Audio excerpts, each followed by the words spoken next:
Hello. Sir, statue manufacturing company, बोलिए। मेरे लिए ना एक स्टैचू बनवाना था।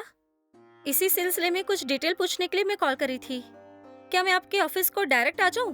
मैडम, आपको यहाँ आने की जरूरत नहीं है। आप बस अपना पता मुझे बताइए, मैं खुद आपके पते पर आकर आपसे मिलता हूँ मैडम। या फिर किसी एग्जीक्यूटिव को आपके घर भेजता हूँ मैं। हाँ, ओके सर। तुरंत मेरा एड्रेस है वो मैं आपके व्हाट्सएप में भेज के रखती हूँ। आप जल्दी आ जाइएगा। Okay madam.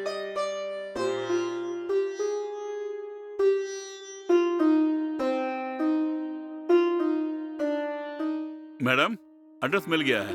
और ये एड्रेस तो हमारे ऑफिस के बाजू में ही है मैडम। आधे घंटे के अंदर मैं खुद आपसे आके मिलता हूँ। हाँ, ओके, आ जाइए।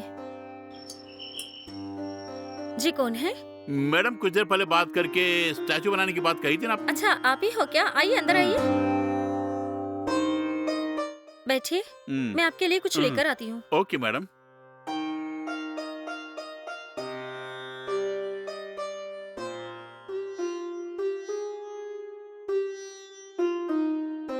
ये लीजिए चाय।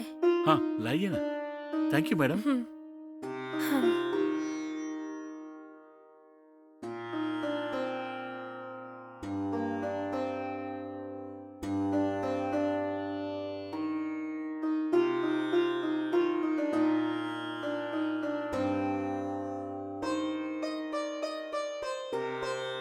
हम्म, बोलिए मैडम, आपको कैसे बुक चाहिए?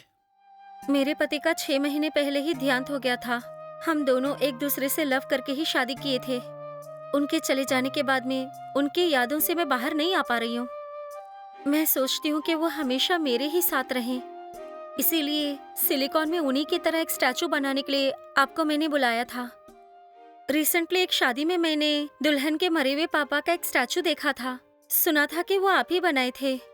इसीलिए मरे हुए मेरे पति का स्टैचू भी आप ही से बनवाने का मैंने डिसाइड किया हुआ है। ओके मैडम, अच्छी मूर्ति बना के दूंगा मैं। स्टैचू के लिए कितने पैसे लगेंगे? मैडम, कम से कम 10 लाख रुपए लगेंगे मूर्ति बनाने। और मैक्सिमम का है तो 20 लाख रुपए लगेंगे।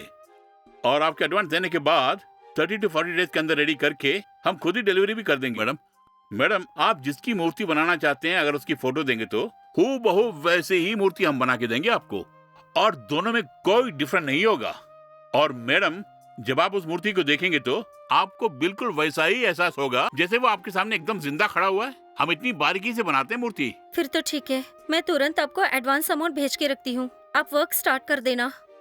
बाकी के पैसे आप स्टैचू को डिलीवरी करते समय में मैं दे दूंगी। Okay madam.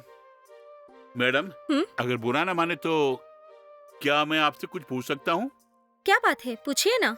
मैडम, जहाँ तक मेरा अनुभव है, मैंने कईयों की माँ की मूर्तियां बनाई हैं और कई लोगों के पिता की मूर्तियां बनाई हैं, लेकिन आज पहली बार किसी के मरहूम पति की मूर्ति बनाने वाला हूँ। क्या आप ऐसे में उस मूर्ति को बनाना चाहेंगी? हाँ जरूर, इसीलिए तो आपको बुलाया मैंने। देखिए, चाहे कोई भी क्यों ना हो, वो अपने बाप की या फिर अपने माँ की याद को ताजा करने के लिए मूर्ति बनवाते हैं। लेकिन आपके पति तो जवानी में ही गुजर चुके हैं मैडम, और उनकी याद में इस तरह मूर्ति बनाना मुझे कुछ अच्छा नहीं लग रहा मैडम। और फिर आप भी बहुत ही छोटी उम्र की लग रही हैं। आपके पति का देहांत हो गया है। उनकी मौत से या फिर उनकी याद से आप बाहर आके एक नई सिरे से जिंदगी शुरू करें तो आपके लिए अच्छा होगा मैडम। ये सब छोड़कर अपने मरहूम पति की मूर्ति बनाकर उसे देखकर फील करना ठीक नहीं है, ऐसा मेरा ख्याल है, यही कहूंगा मैं। और अतीत के सारे गम के दिनों को भुलाने में ही भलाई है, और उसी गम के बारे में सोचकर जिंदगी गुजारना कोई अच्छी बात नहीं है मैडम। और इस मूर्ति को बनाने के लिए कम से कम 20 लाख रुपए तो लगेंगे ही मैडम।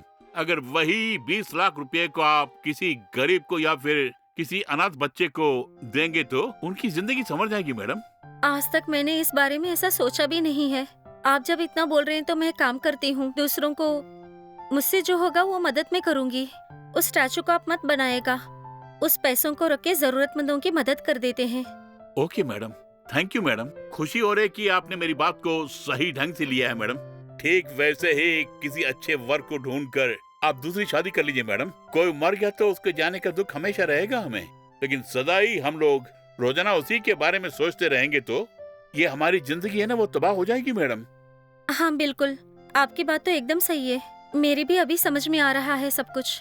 अच्छा मैडम, टाइम हो गया, अब मैं जा रहा हूँ। जी ओके।